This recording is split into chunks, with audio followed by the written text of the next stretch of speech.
मंगेश यादव के छाती में गोली ठोक करके इनकाउंटर किया जाता, मैं तो कहता हूँ ये फर्जी इनकाउंटर है, फेक इनकाउंटर है। अगर वह यादव नहीं होता, यादव की जगह वह सिंह होता तो उसके भी शायद पैर में गोली मार करके उसकी गिरफ्तारी। मुसलमान जो है भारतीय जनता पार्टी के टारगेट में है। 2 ठाकुरों की गिरफ्तारी जो है पैर में गोली मार के की यूपी का यादव और मुसलमान यूपी छोड़ दे, काहे को छोड़ दे? किसी के बाप का है क्या? किसी के बाप का है उत्तर प्रदेश? यादव की तरक्की से घबराए नहीं। तो अगर मंगेश यादव का इनकाउंटर हुआ तो अजय प्रताप सिंह का इनकाउंटर क्यों नहीं हुआ? अनुज प्रताप सिंह का क्यों नहीं हुआ? विवेक सिंह का क्यों नहीं हुआ? दुर्गेश प्रताप सिंह का क्यों नहीं हुआ? तो उत्तर प्रदेश की सरकार पूरी तरह से जो है न्याय से दूर हटकर का भी नाम जोड़ दिया गया है। और जैसा यह मंगलवार की घटना है, यह एक बात समझ में नहीं आती, जब ठाकुर को की गिरफ्तारी होती है तो पैर में गोली मारी जाती है, और जब ब्राह्मण यादव को पकड़ने की बात आती है तो उत्तर प्रदेश में यादव और मुसलमान होना गुनाह हो गया है। मंगेश यादव, हाँ जाति पर ध्यान दीजिएगा, मंगेश यादव नाम के लड़के का पुलिस इनकाउंटर कर देती है, जबकि वो उस मामले में उसका दूर दूर तक कोई नाम, वहां पर कोई हाथ नहीं था। बातचीत करते हैं, मेरे साथ चौधरी लौट राम शाह जी मौजूद हैं, किसी परिचय के मोहताज नहीं है। समझते हैं कि यादव और मुसलमान होना क्या सच में उत्तर प्रदेश में गुनाह हो गया है क्या? स्वागत है। देखिए, योगी आदित्यनाथ के सरकार के कार्यकाल को देखेंगे आप, चाल और चरित्र को देखेंगे तो साफ हो जाएगा कि यादव और मुसलमान जो है भारतीय जनता पार्टी के टारगेट में है। जैसा यह सुल्तानपुर का मामला है, 28 अगस्त को सुल्तानपुर नगर के ठठेरी बाजार में एक सोनार की दुकान पर, सर्राफा की दुकान पर 5 जो है कि अपराधी डकैती करते हैं हथियारबंद, दिन दहाड़े 12:30 बजे। वहां तमाम टीवी भी लगे होंगे, उसके टीवी फुटेज को भी देखा जा सकता है। 5 आरोपियों का नाम आया था कि 5 डकैतों ने दिन दहाड़े डकैती किया। अब नाम उभर कर आया है 15 लोगों का, जिसमें 3-4 मुसलमानों का नाम जोड़ दिया गया है, उसमें 3-4 यादवों का भी नाम जोड़ दिया गया है। और जैसा यह मंगलवार की घटना है, यह एक बात समझ में नहीं आती, जब ठाकुर को की गिरफ्तारी होती है तो पैर में गोली मारी जाती है, और जब ब्राह्मण यादव को पकड़ने की बात आती है तो छाती में गोली, जो कि अमेठी का रहने वाला है, उसका भाई विवेक सिंह है, दुर्गेश प्रताप सिंह, अनुज प्रताप सिंह, ये 4 तो जोगी के बिरादरी के हैं, ठाकुर बिरादरी के हैं, और एक विनय शुक्ला है। लेकिन 2 ठाकुरों की गिरफ्तारी जो है पैर में गोली मार के की जाती है, और मंगेश यादव के छाती में गोली ठोक करके इनकाउंटर किया जाता है। मैं तो कहता हूँ ये फर्जी इनकाउंटर है, फेक इनकाउंटर है। अगर वह यादव नहीं होता, यादव की जगह वह सिंह होता तो उसके भी शायद पैर में गोली मार करके उसकी गिरफ्तारी होती। लेकिन सरकार ने पूरी तरह से एक रणनीति बना करके, जो मुख्य आरोपी मास्टरमाइंड रहा है विपिन सिंह पुत्र सामेंद्र सिंह, जिसको कि रायबरेली में सरकारी संरक्षण में उसका सरेंडर कराया गया, तो ये उत्तर प्रदेश की सरकार के 1-2 कारनामे नहीं। एक बार सुल्तानपुर के कादीपुर में, अभी साल भर का समय नहीं हुआ होगा, एक ही साथ 2 अपराधी थे, एक हत्या के आरोपी थे, एक तिवारी था, एक ठाकुर था। तो तिवारी को तो इनकाउंटर कर दिया गया, मौत के घाट उतार दिया गया, और ठाकुर के पैर में गोली मार करके गिरफ्तार कर लिया गया। आपको ये मामला क्या मरीन ड्राइव वाला याद नहीं है? 30 तारीख को बड़े छाती पीट करके योगी आदित्यनाथ का 86 में 56 यादव की बात कर रहे थे। आप देखो कि मरीन ड्राइव में 16 बच्चों की जब पुलिस ने लिस्ट दिया तो वहां पर पवन यादव का नाम लिया गया, अरबाज खान का नाम लिया गया, और जो गुप्ता थे, अग्रहरी थे, सिंह थे, तिवारी थे, शर्मा थे, वर्मा थे, उनका नाम क्यों नहीं लिया गया? आप ये तो अपराधी मान लो कि 3-4 मुकदमे कायम रहे हैं। ये जौनपुर का लड़का है मंगेश, कोई बहुत बड़ा अपराधी की इसका इतिहास नहीं है, एक बार गैंगस्टर लगा हुआ था। आप बताओ कि 38 जिस पर आपराधिक मामले हैं, उसको सरकार के इशारे पर खुद अधिकारी सरेंडर कराते हैं। और दूसरी तरफ एक मामूली धाराओं में जो मुकदमे पंजीकृत रहे, मंगेश यादव का इनकाउंटर कर दिया जाता है।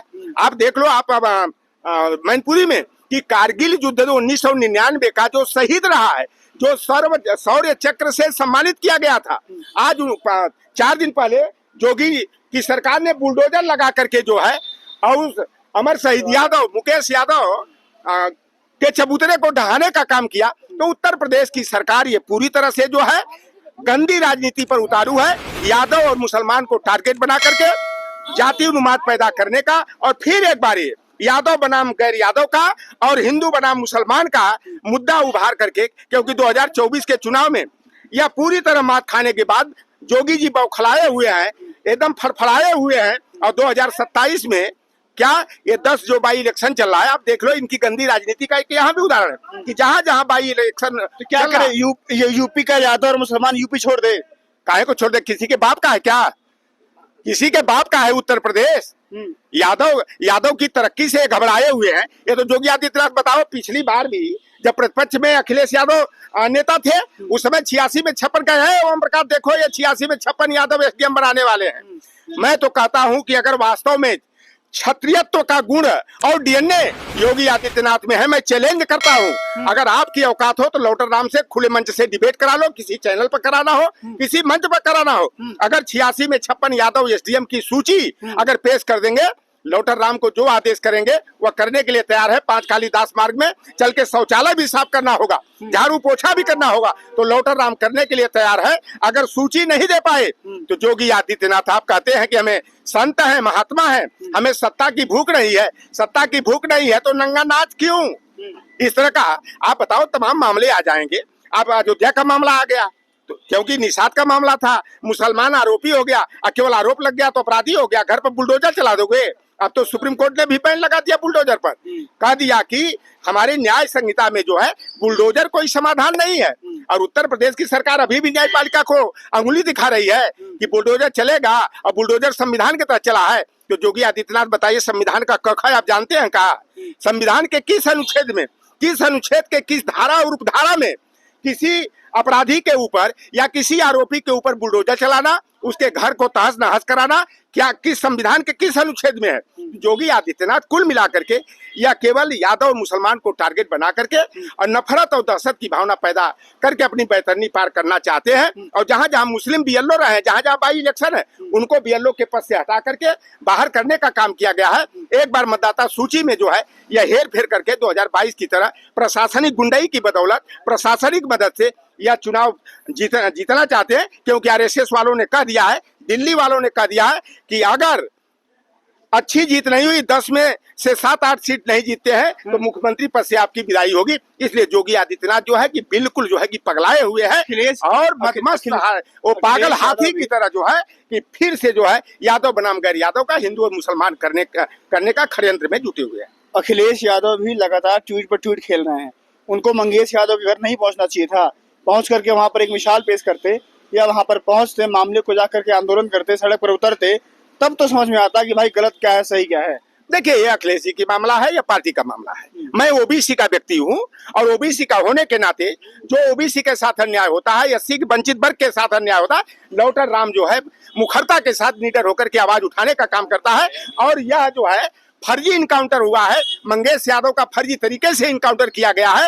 एक बार गलत संदेश देने के लिए यादव और गैर यादव का मुद्दा जो है कि गर्म करने के लिए इस तरह का षड्यंत्र किया गया है।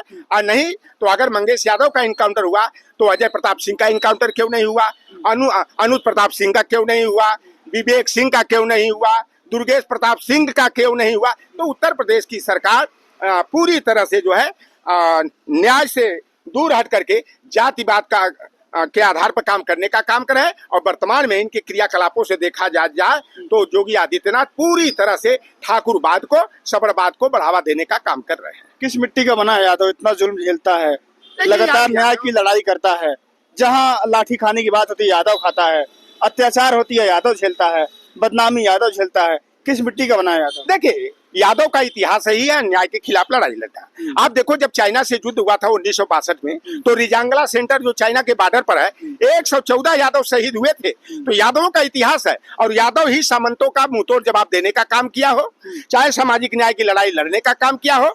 जब अति पिछड़ों और दलितों की बहन बेटियों की आबरू खतरे में रहती थी तो यादव अपनी जान की बाजी लगा करके जो है लड़ाई लड़ने का काम करता था। अब मैं तो पूर्वांचल का रहने वाला हूँ, हमारे गाजीपुर बलिया में कोई लोहार कुहार सुनार मलाह केवट कुर्मी काछी अहिर और राजभर और चौहान औकात नहीं थी कि वह जमीन पर भी बैठ पाए। तो वैसे दौर में हमारे उत्तर प्रदेश के पूर्वांचल के खाटी समाजवादी शारदानंद अंचल जो यादव बिरादरी के थे, उन्होंने खटिया डालो और खटिया पलटो आंदोलन किए थे। और आज लालू प्रसाद यादव, मुलायम सिंह यादव जैसे नेता नहीं पैदा हुए होते तो आज ओबीसी एससी के लोग जो है जानवरों की जिंदगी जीते। आज जो सम्मान से कुर्सी पर बैठ करके कलम चलाने का अधिकार मिला है, सम्मान से बात करने का अधिकार मिला है, पढ़ने लिखने नौकरी में जाने का अधिकार मिला है तो यह लालू प्रसाद यादव की देन है, मुलायम सिंह यादव की देन है,